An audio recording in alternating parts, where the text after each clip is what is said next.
Apabila kamu telah meninggikan anak manusia, barulah kamu tahu bahwa akulah dia. Artinya apa? Apakah kita sudah meninggikan Yesus? Apakah kita sudah memuliakan dia?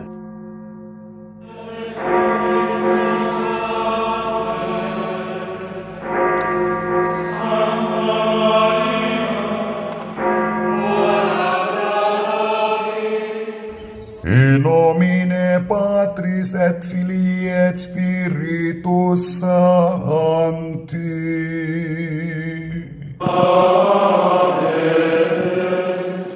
Dominus vobiscum.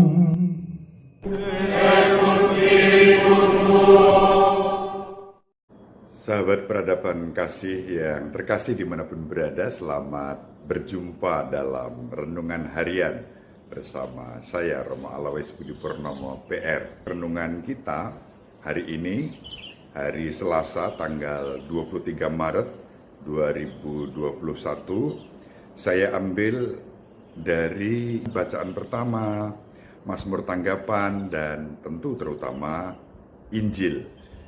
Bacaan pertama diambil dari Kitab Bilangan bab 21 ayat 4 sampai 9. Kitab Bilangan mencatat satu peristiwa yang terjadi pada waktu umat Israel tidak percaya pada apa yang dikatakan Allah sebagaimana disampaikan oleh Musa.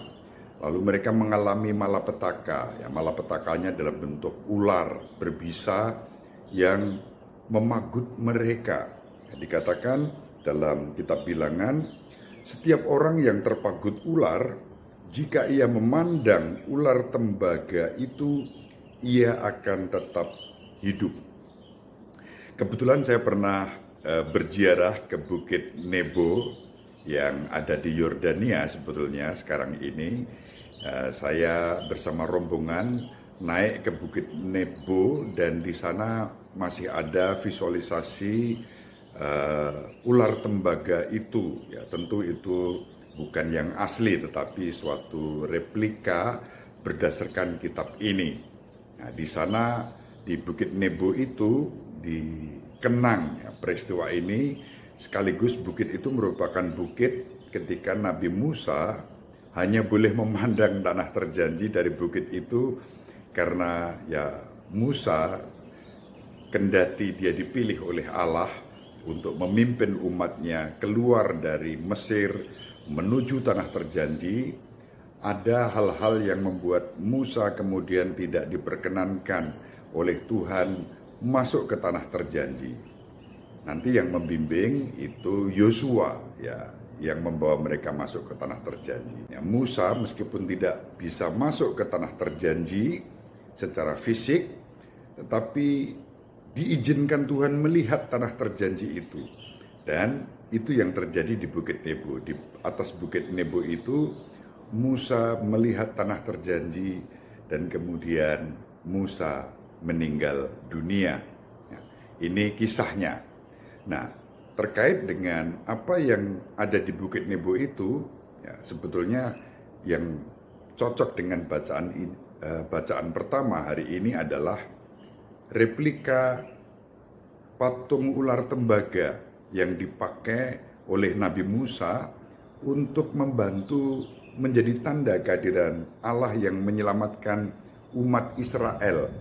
Setiap orang yang terpagut ular, jika ia memandang ular tembaga itu, ia akan tetap hidup. Simbolisme ini menunjukkan bahwa Tuhan menyertai umat pilihannya juga di dalam saat-saat yang sulit. Bahkan ketika malapetaka, ular berbisa itu melanda mereka. Ini yang terjadi, sahabat peradaban kasih yang terkasih. Dan kemudian di dalam kitab Mazmur 102 dikatakan, Tuhan dengarkanlah doaku dan biarlah teriakku minta tolong sampai kepadamu.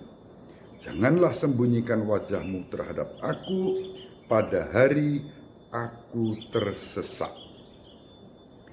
Sahabat peradaban kasih yang terkasih, sebetulnya doa yang didaraskan oleh pemazmur ini juga bisa menjadi doa kita. Hari-hari ini, di saat pandemi masih berlangsung, ya kita juga bisa berseru dengan doa itu. Tuhan, dengarkanlah doaku dan biarlah teriakku minta tolong sampai kepadamu. Janganlah sembunyikan wajahmu terhadap aku pada hari aku tersesat. Ini menjadi doa kita juga.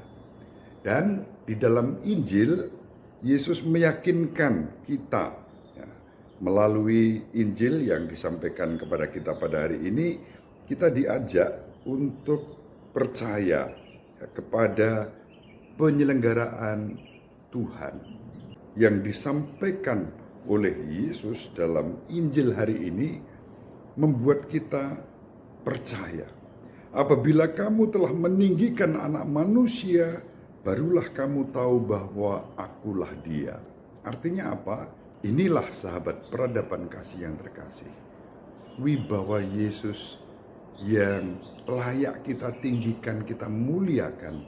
Karena Yesus adalah Putra Allah yang Maha Tinggi, yang diutus untuk menyatakan keselamatan, kerahiman Allah kepada kita. Maka pertanyaannya adalah, apakah kita sudah meninggikan Yesus? Apakah kita sudah memuliakan Dia? Artinya, apakah kita sudah sungguh menghormati, menyembah Dia sebagai yang diutus untuk menyelamatkan kita? Sama seperti umat perjanjian lama yang memandang ular tembaga itu sembuh, lebih lagi kita, kalau kita meninggikan Yesus, kita menyembah dan memuliakan namanya, Yesus yang disalibkan untuk menebus dosa-dosa kita, maka kita pun juga akan diselamatkan. Kita akan mengenal bahwa dalam diri Yesus Allah hadir, Allah menyelamatkan kita. Semoga sahabat peradaban kasih dimanapun berada, dengan firman ini kita semakin diteguhkan, kita dikuatkan, kita diyakinkan bahwa iman kita akan Kristus tidak keliru. Justru di sanalah kita menemukan keselamatan yang dijanjikan bukan hanya oleh Allah, tetapi yang digenapi oleh Kristus Putra Allah yang Maha Tinggi melalui peristiwa salib. Saat Yesus disalibkan, Yesus ditinggikan. Dan pada saat itulah Yesus menarik semua orang untuk diselamatkan.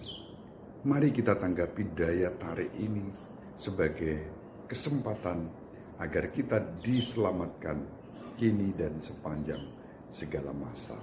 Amin. Semoga sahabat peradaban kasih dimanapun berada selalu diberkati oleh Allah dalam kesehatan, dalam sukacita, dalam kegembiraan dimanapun berada. Selamat beraktivitas. Bunda Maria mendoakan, Bapak Yosef merestui kita. Semoga kita semua dan seluruh anggota keluarga kita dimanapun berada diberkati oleh Allah yang Maha Kuasa, Bapa dan Putra dan Roh Kudus. Amin. Terima kasih. Sahabat peradaban kasih yang terkasih, sampai jumpa pada episode berikutnya.